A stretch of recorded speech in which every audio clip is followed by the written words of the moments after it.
Hello. The Advent reading for December 7 is titled Son and Sacrifice.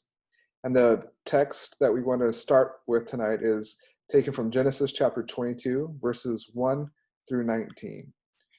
It's talking about the testing of Abraham's faith. It says, "Sometime later, God tested Abraham's faith. Abram, God called. Yes, he replied, here I am. Take your son, your only son, yes, Isaac, whom you love so much, and go to the land of Moriah.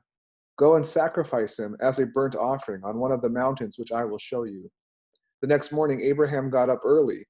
He saddled his donkey and took two of his servants with him, and his son Isaac. Then he chopped wood for a fire, for a burnt offering, and set out for the place God had told him about. On the third day of their journey, Abraham looked up and saw a place in the distance. "Stay here with the donkey," Abraham told the servants. "The boy and I will travel a little farther. We will worship there, and we will come right back." So Abraham placed the wood for the burnt offering on Isaac's shoulders, while he himself carried the fire and the knife. As the two of them walked on together, Isaac turned to Abraham and said, "Father?" "Yes, my son," Abraham replied.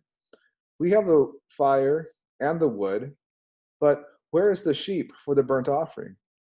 "God will provide a sheep for the burnt offering, my son," Abraham answered.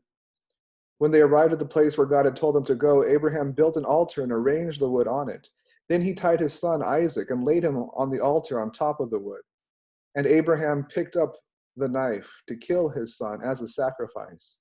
At that moment, the angel of the Lord called to him from heaven, "Abraham, Abraham." "Yes," Abraham replied, "here I am." "Don't lay a hand on the boy," the angel said. "Do not hurt him in any way. For now I know that you truly fear God. You have not withheld from me even your son, your only son." Then Abraham looked up and saw a ram caught by its horns in the thicket. So he took the ram and sacrificed it as a burnt offering in place of his son. Abraham named the place Yahweh Yireh, which means the Lord will provide. To this day, people still use that name as a proverb. On the mountain of the Lord, it will be provided. Then the angel of the Lord called again to Abraham. "This is what the Lord says, because you have obeyed me and not withheld even your son, your only son, I swear by my own name that I will certainly bless you. I will multiply your descendants beyond number, like the stars in the sky and the sand on the seashore. Your descendants will conquer the cities of their enemies, and through your descendants all the nations of the earth will be blessed, all because you have obeyed me." Then they returned to the servants and traveled back to Beersheba, where Abraham continued to live. Abraham obeyed God. He and Sarah left home and set out for the land that God would show them. But they still didn't have a child. It started to look like God might not keep his promises after all. But God always keeps his promises. When Abraham and Sarah were very old, God gave them a son. His name was Isaac.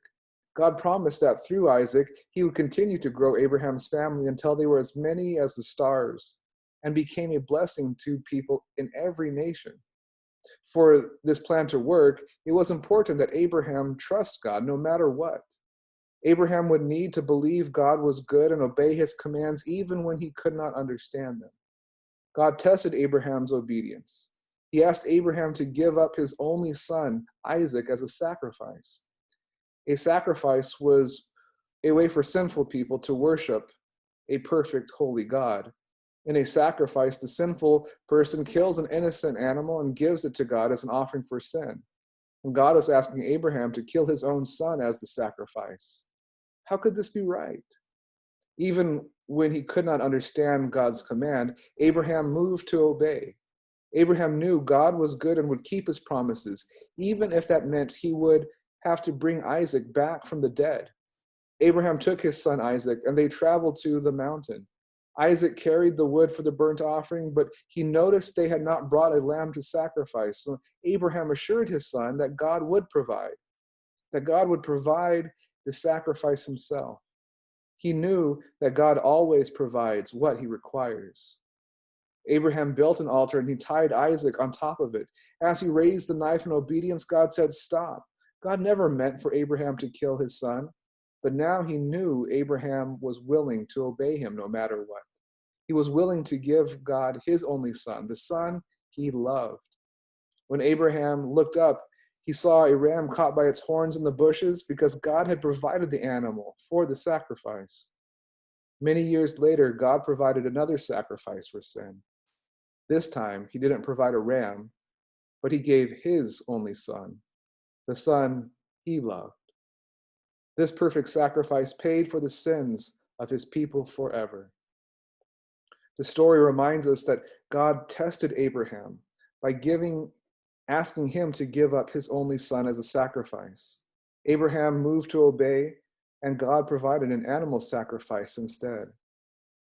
As we celebrate this Christmas season, we think of the birth of Jesus, and we spend time reflecting on the truth that God gave up his only son, Jesus Christ, as the last and perfect sacrifice for our sin.